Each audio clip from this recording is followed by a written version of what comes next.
जय हिंद दोस्तों, स्वागत है आप सभी का मेरे भाई एक बहुत ही महत्वपूर्ण वीडियो में। अभी एसएससी ने मेरे भाई Delhi police head constable AW TPO का मेरे भाई यहां पर नोटिफिकेशन जारी कर दिया है और इसके अंदर में हम आपको संपूर्ण जानकारी बताने वाले हैं। ये एक ऐसी वीडियो होगी जिसके अंदर में आपको इस पोस्ट के बारे में बताया जाएगा, प्रमोशन के बारे में बताया जाएगा, सैलरी के बारे में बताया जाएगा, इंपॉर्टेंट डेट्स क्या रहेंगे, उसके बाद में कितनी एग्जाम की फीस होने वाली है, किस लेवल पर आपके प्रमोशंस होते हैं, कितना समय लगता है, पेपर में कौन कौन से सब्जेक्ट पूछे जाते हैं, मतलब तमाम जानकारी के साथ में ये पूरी तरीके से वीडियो लैस होगी।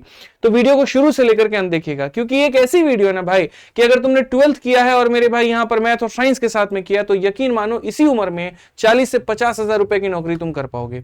और सबसे मजे की बात है कि बाकी सरकारी नौकरियां 9-9 घंटे की होती है, ये सिर्फ 6 घंटे की होती है और महसूस भी नहीं होता आपको यहां पर कि आप काम भी कर रहे हो।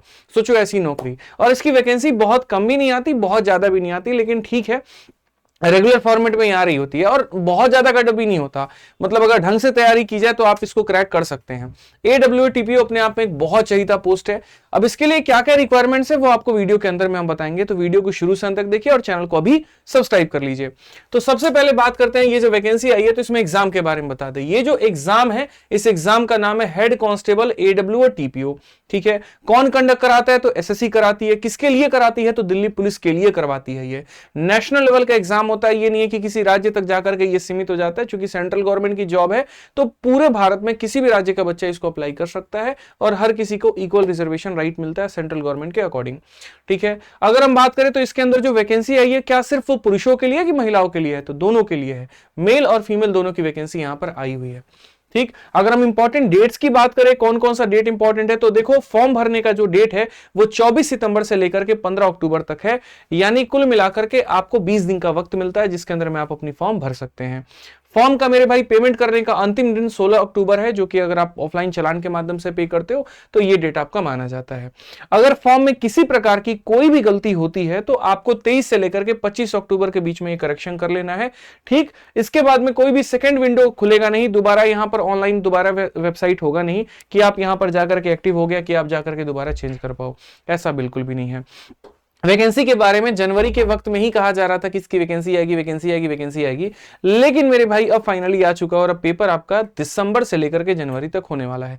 दिल्ली पुलिस में 4 वैकेंसी होती है। दिल्ली पुलिस कांस्टेबल की, जो कि कल आ गया था, Delhi police head constable, Delhi police AW TPO और दिल्ली पुलिस ड्राइवर।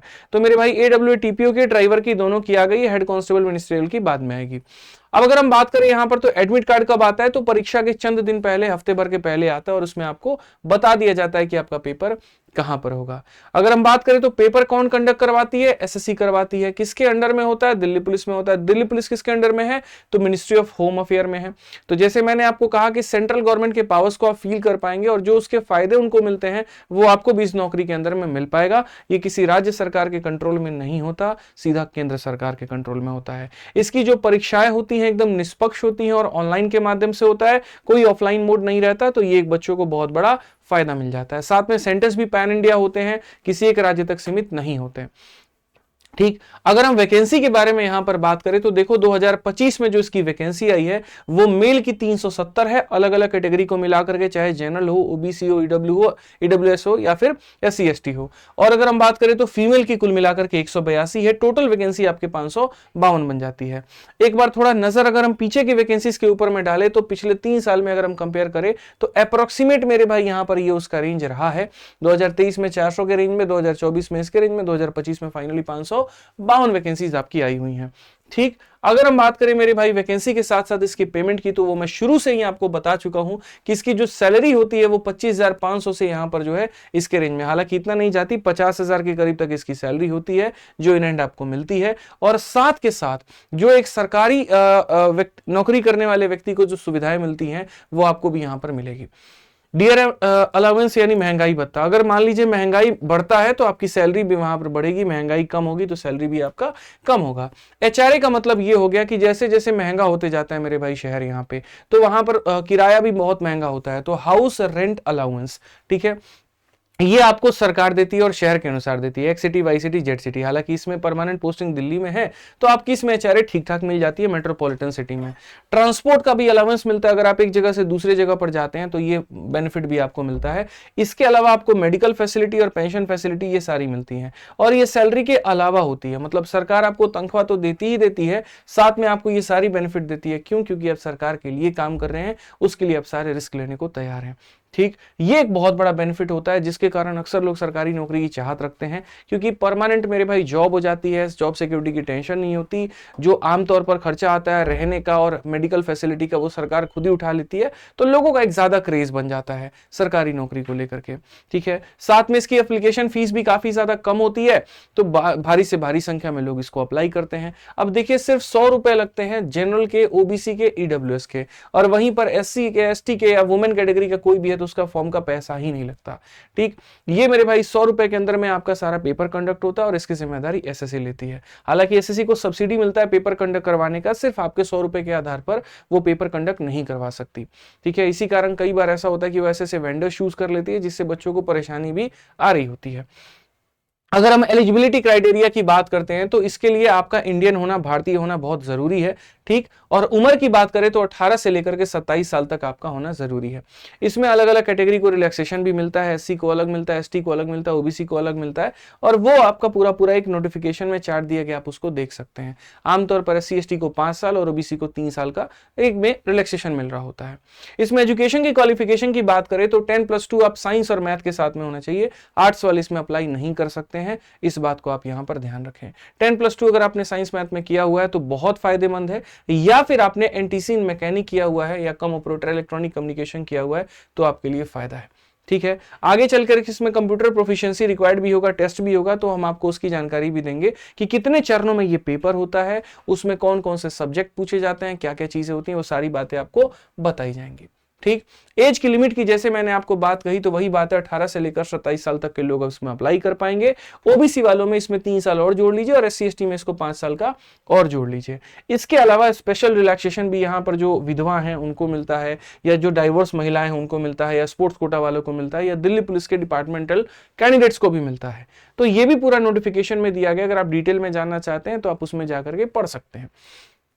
ठीक है, पूरी रिजर्वेशन की पॉलिसी है आपकी, जो कि यहां पर आपके सामने है मेरे भाई। अब बात आती है कि सर इतना सुनहरा यहां पर जो ये नौकरी है, इसको हम अप्लाई करें तो करें कैसे?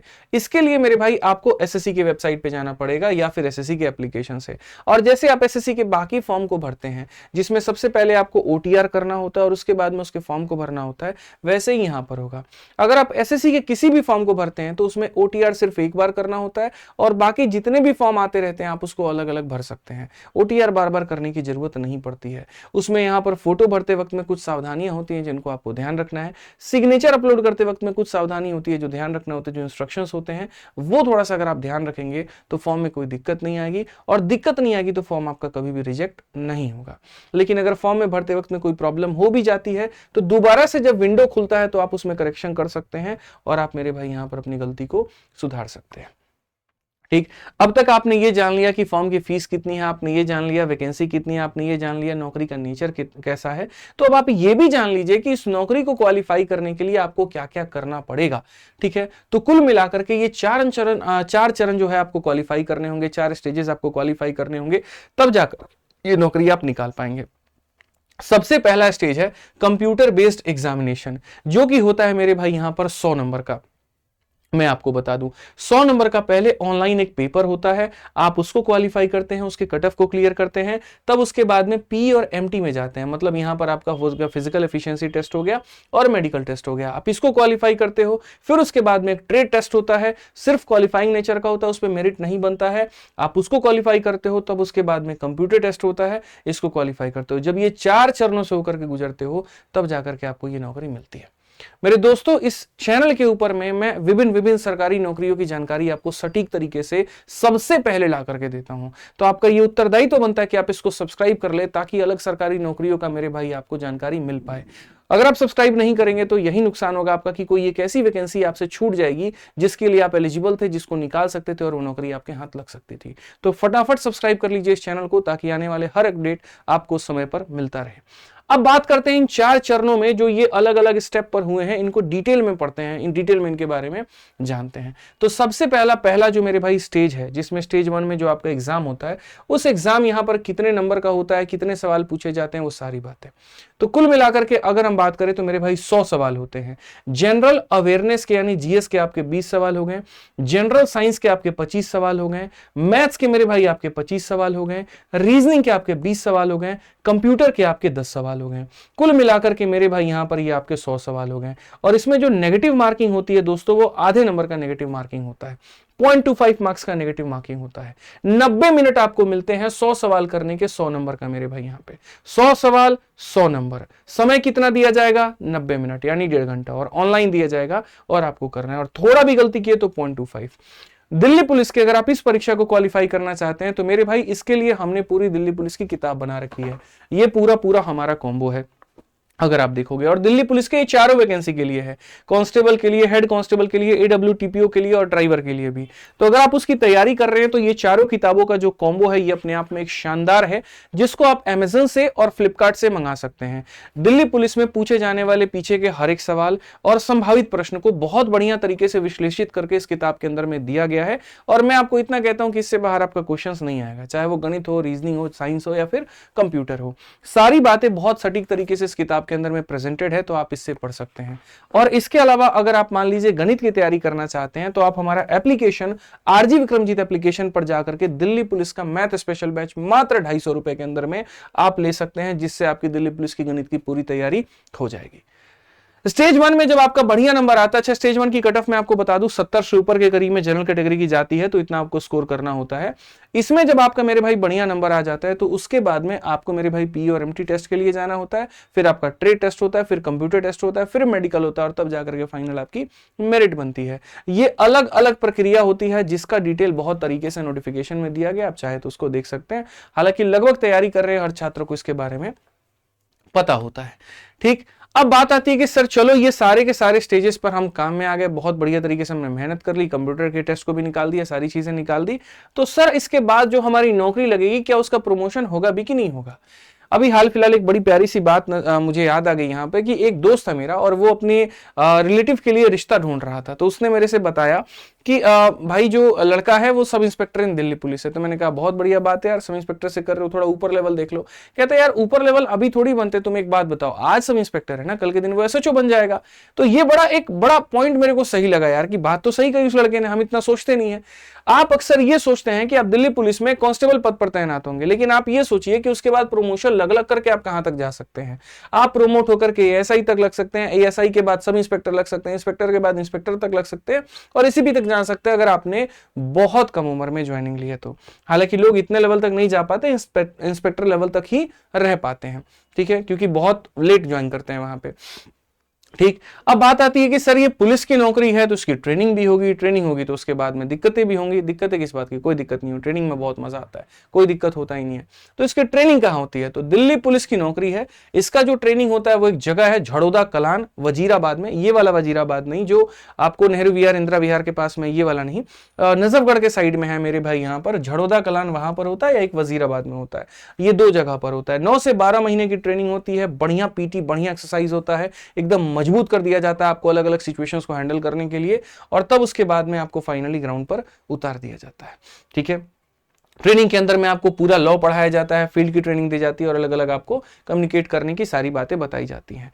पोस्टिंग की अगर हम बात करें तो दिल्ली पुलिस की नौकरी है तो इसकी पोस्टिंग दिल्ली में ही रहेगी। ट्रांसफर्स भी होंगे तो एक जगह से दूसरी जगह पर होगा, लेकिन वो दिल्ली में होगा और दिल्ली से बाहर नहीं होगा। तो ये एक मेरे भाई बहुत ज्यादा फायदा बच्चों को हो जाता है। ठीक है, अगर मेरी तरफ से आप फाइनल टिप की बात करेंगे कि सर फाइनल टिप क्या होगा आपका लिए इस नौकरी के लिए मेरे भाई, तो मैं आपको सिर्फ इतना बात कहूंगा कि देखिए समय आपके पास में काफी कम है। जितना आपने मेरे भाई यहां पर पढ़ाई किया है, आप थोड़ा सा रिवीजन पे अपने आप को और जोर दीजिए। ये इतना कम वक्त है आपके पास में कि इसके अंदर में आप सिर्फ रिवीजन और मॉक टेस्ट ही दे सकते हैं। तो ज्यादा से ज्यादा रिवाइज करिए, अपनी किताबों को मंगा करके ज्यादा से ज्यादा उसको पढ़िए मेरे भाई। यहाँ पे मॉक टेस्ट जितना हो सकता है उतना ज्यादा मॉक टेस्ट दीजिए और उसकी गलतियों के ऊपर में काम करिए। ठीक है, साथ में अपने अपने फिजिकल के ऊपर में पहले से ही यहां पर प्रिपरेशन लेकर के चलिए, उसमें पूरा वक्त दीजिए, तब जाकर के बात बनेगी, नहीं तो मेरे भाई बात आपकी नहीं बनेगी। ठीक है, बाकी किसी भी तरह का कोई भी अपडेट अगर आपको चाहिए तो हमारे चैनल के साथ में जुड़ जाइए, हमारे टेलीग्राम के साथ में जुड़ जाइए, सबसे पहले सबसे सटीक जानकारी हम आपको यहीं पर देंगे। अभी के लिए इतना ही। अगर कोई मन में डाउट रहा, कोई बात रहा, कोई सवाल रहा, कोई संशय रहा, तो वीडियो के कमेंट बॉक्स में जरूर बताइएगा, हम उसमें आपको उसका रिप्लाई करेंगे। चैनल को सब्सक्राइब कर लीजिए। आज के लिए इतना ही, धन्यवाद, जय हिंद।